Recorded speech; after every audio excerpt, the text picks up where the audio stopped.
আসসালামু আলাইকুম শিক্ষার্থীরা, আজকের পাঠে স্বাগত।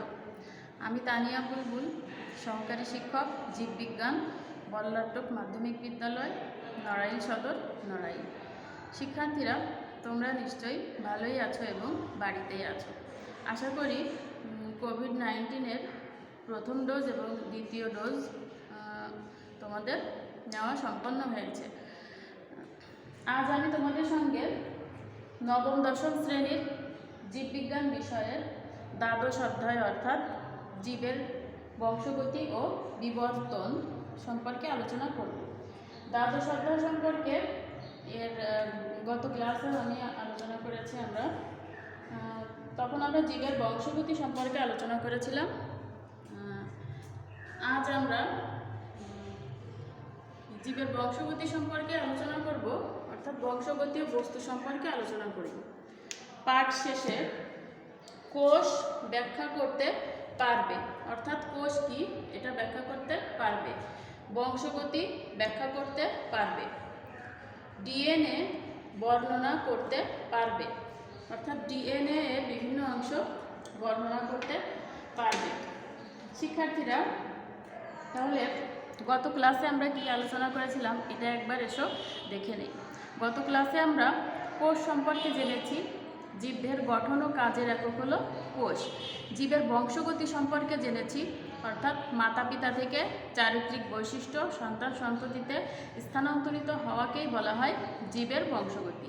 আর যে সকল বস্তু জীবের এই বংশগতীয় অর্থাৎ এই মাতা পিতার চারিত্রিক বৈশিষ্ট্য সন্তান সন্ততির দেহে স্থানান্তরিত করে, সেই সকল বস্তুকে বলা হয় বংশগতীয় বস্তু।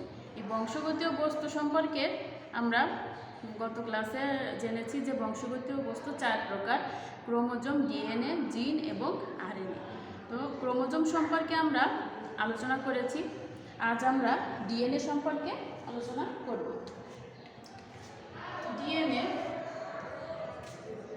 ডিএনএ কি? ডিএনএ হচ্ছে এক ধরনের বংশগতীয় বস্তু। জীবের বংশগতীয় বস্তুকে বলা হয় ডিএনএ। ডিএনএ এর পূর্ণরূপ হচ্ছে ডিঅক্সি রাইবো নিউক্লিক অ্যাসিড, অর্থাৎ ডিঅক্সি রাইবো নিউক্লিক অ্যাসিডকে বলা হয় সংক্ষেপে ডিএনএ। তাহলে এসো আমরা ডিএনএ এর বিভিন্ন অংশ সম্পর্কে আলোচনা করি। এখানে পোস্টারে দেখো একটা চিত্র আছে, এটা হচ্ছে ডিঅক্সি রাইবো নিউক্লিক অ্যাসিড বা ডিএনএ এর চিত্র। ডিএনএ এর গঠন থেকে আমরা জানি যে ডিএনএ দ্বিসূত্র, অর্থাৎ এটা 2টা সূত্রক দ্বারা গঠিত। ডিএনএতে 5 কার্বন বিশিষ্ট শর্করা, এখানে 5 কার্বন বিশিষ্ট শর্করা থাকে এবং নাইট্রোজেনাস বেস থাকে এবং অজৈব ফসফেট থাকে। অর্থাৎ এই 5 কার্বন বিশিষ্ট শর্করা, নাইট্রোজেনাস বেস এবং অজৈব ফসফেটকে একত্রে বলা হয় নিউক্লিওটাইড। মার্কিন বিজ্ঞানী ওয়াটসন এবং ক্রিক 1953 সালে প্রথম ডিএনএ অণুর ডাবল হেলিক্স বা দ্বিসূত্রক কাঠামোর বর্ণনা দেন এবং তারা ডিএনএ এর দ্বিসূত্রক কাঠামো বর্ণনা দেওয়ার জন্য নোবেল পুরস্কার পান। ডিএনএ এর নাইট্রোজেন বেস 4টি: এ, টি, জি এবং সি। এই অ্যাডেনোসিন, থায়ামিন, গুয়ানোসিন এবং সাইটোসিন, এই অর্থাৎ অ্যাডিনোসিন, থায়ামিন, সাইটোসিন এবং গুয়ানোসিন বা গুয়ানিনকে বলা হয় নাইট্রোজেনাস বেস। এর মধ্যে অ্যাডিনিন এবং গুয়ানিনকে বলা হয় পিউরিন। অ্যাডিনিন এবং গুয়ানিনকে বলা হয় পিউরিন এবং থায়ামিন আর সাইটোসিনকে বলা হয় পাইরিমিডিন। অর্থাৎ নাইট্রোজেন বেস 4 প্রকার, তার মধ্যে অ্যাডিনিন আর গুয়ানিনকে বলা হয় পিউরিন বেস এবং থায়ামিন আর সাইটোসিনকে বলা হয় পাইরিমিডিন বেস। এখানে চিত্রে আমরা দেখতে পাচ্ছি একটি অ্যাডেনিন থায়ামিনের সাথে 2টি অর্থাৎ 2টি বন্ধন বা দ্বিবন্ধন দ্বারা যুক্ত থাকে এবং গুয়ানিন সাইটোসিনের সাথে ত্রিবন্ধন দ্বারা যুক্ত থাকে, অ্যাডিনিন থায়ামিনের সাথে দ্বিবন্ধন দ্বারা যুক্ত থাকে এবং গুয়ানিন সাইটোসিনের সাথে ত্রিবন্ধন বা 3টি বন্ধন দ্বারা যুক্ত থাকে। ডিএনএর ডাবল হেলিক্সের ঘূর্ণন 34 অ্যাংস্ট্রম দৈর্ঘ্য বিশিষ্ট, অর্থাৎ একটি পূর্ণ ঘূর্ণনে 10টি নিউক্লিওটাইড থাকে। ডিএনএর বাইরের দিকে সুগার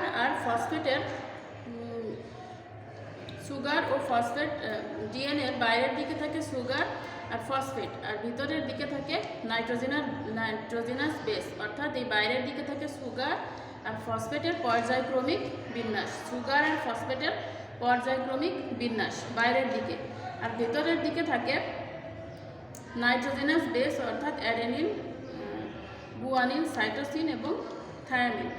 ডিএনএর কাজ এসব আমরা জেনে নেই। চারিত্রিক বৈশিষ্ট্য সরাসরি মাতা পিতা থেকে সন্তান সন্ততির দেহে বহন করাই হচ্ছে ডিএনএর কাজ। তাহলে শিক্ষার্থীরা এসো আমরা ডিএনএর কাজটি জেনে নেই। ডিএনএর কাজ হচ্ছে চারিত্রিক বৈশিষ্ট্য মাতা পিতা থেকে সরাসরি সন্তান সন্ততির দেহে সঞ্চারিত করাই হচ্ছে ডিএনএর কাজ। তাহলে আমরা কি শিখলাম? ডিএনএ এর গঠন শিখলাম। তাহলে ডিএনএ কোথায় থাকে? আমরা জানি যে কোষ 2 প্রকার, উদ্ভিদ কোষ এবং প্রাণী কোষ। এই কোষের অভ্যন্তরে থাকে নিউক্লিয়াস। শিক্ষার্থীরা দেখো, কোষের অভ্যন্তরে থাকে কি থাকে? নিউক্লিয়াস। কোষের অভ্যন্তরে থাকে নিউক্লিয়াস। এই নিউক্লিয়াসের অভ্যন্তরে থাকে ক্রোমোজোম, সরু সুতার মতো ক্রোমোজোম। এই ক্রোমোজোমের মধ্যে থাকে ডিএনএ। তাহলে ডিএনএ কোথায় থাকে? কোষের অভ্যন্তরে নিউক্লিয়াসের মধ্যে ক্রোমোজোম থাকে। এই ক্রোমোজোমের অভ্যন্তরে থাকে ডিএনএ। ডিএনএর কাজ কি? ডিএনএর কাজ হচ্ছে মাতা পিতা থেকে চারিত্রিক বৈশিষ্ট্য সরাসরি সন্তান সন্ততির দেহে স্থানান্তরিত করাই হচ্ছে ডিএনএর কাজ। এই ডিএনএ দ্বিসূত্রক।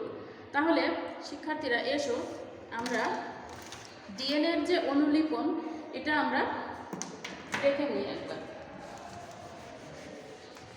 ডিএনএ অনুলিপন, ডিএনএ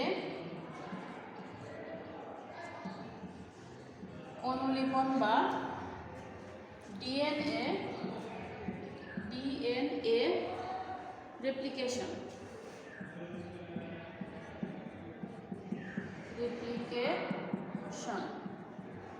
ডিএনএ অনুলিপন বা ডিএনএ রেপ্লিকেশনটা কি?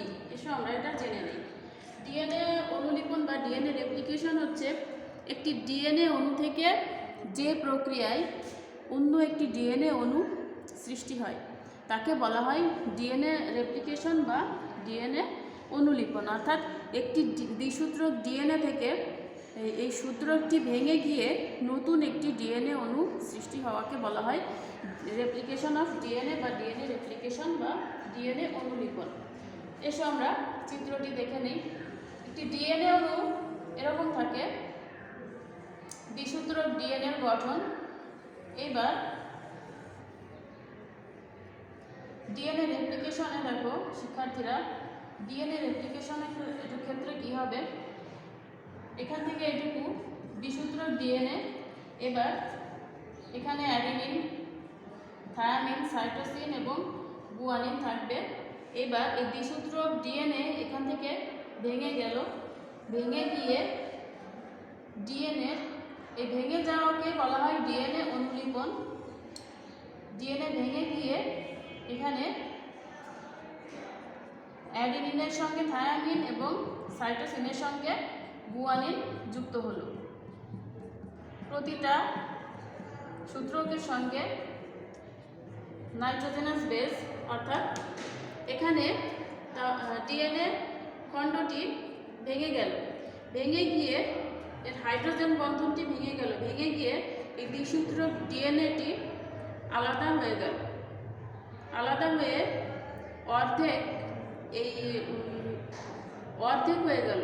অর্ধেক থেকে এর সঙ্গে আবার যে ভাসমান নাইট্রোজেনাস বেস ছিল সেই অর্ধেকের সঙ্গে নাইট্রোজেনাস বেসগুলো যুক্ত হলো। অ্যাডিনিনের সঙ্গে থায়ামিন, গুয়ানিনের সঙ্গে সাইটোসিন, অ্যাডিনিনের সঙ্গে থায়ামিন দ্বিবন্ধন দ্বারা আর সাইটোসিনের সঙ্গে গুয়ানিন ত্রিবন্ধন দ্বারা যুক্ত হয়ে এই ডিএনএ খণ্ডের সঙ্গে যুক্ত হয়ে এই একটা সূত্র থেকে দ্বিসূত্র ডিএনএ তৈরি হলো।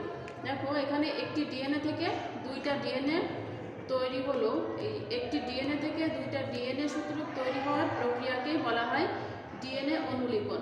একে অর্ধরক্ষণশীল অনুলিপনও বলা হয়, অর্থাৎ ডিএনএ অনুলিপনকে অর্ধরক্ষণশীল অনুলিপন বলা হয়। কেন বলা হয়? কারণ এখানে একটি ডিএনএ অর্ধেক হয়ে সেই অর্ধেক থেকে আবার নতুনভাবে দুইটা ডিএনএ খণ্ড তৈরি হয়।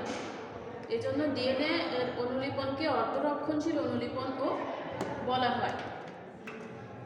তাহলে শিক্ষার্থীরা, আজ আমরা কি শিখলাম? আজ আমরা কোষ কি এটা আমরা জানলাম, জীবের বংশগতি জানলাম, ডিএনএ সম্পর্কে আশা করি আমরা বিস্তারিত জানলাম। ডিএনএ এর পূর্ণরূপ হচ্ছে ডিঅক্সিরাইবো নিউক্লিক অ্যাসিড। ডিএনএ কোথায় থাকে? নিউক্লিয়াসের মধ্যে ক্রোমোজোম থাকে, ক্রোমোজোমের অভ্যন্তরে থাকে ডিএনএর কাজ জানলাম, অর্থাৎ মাতা পিতা থেকে চারিত্রিক বৈশিষ্ট্য হুবহু সন্ততিতে সঞ্চারিত করে। ডিএনএ অনুলিপন জানলাম, অর্থাৎ একটি ডিএনএ থেকে দ্বিসূত্রক ডিএনএ তৈরি হওয়ার যে প্রক্রিয়া তাকে বলা হয় ডিএনএ অনুলিপন। একে আবার অর্ধরক্ষণশীল অনুলিপনও বলা হয়। তাহলে শিক্ষার্থীরা, আশা করি ডিএনএ সম্পর্কে তোমরা ব্যাখ্যা করতে পারবে। তাহলে বাড়ির কাজটি তোমরা দেখে নাও। বাড়ির কাজ,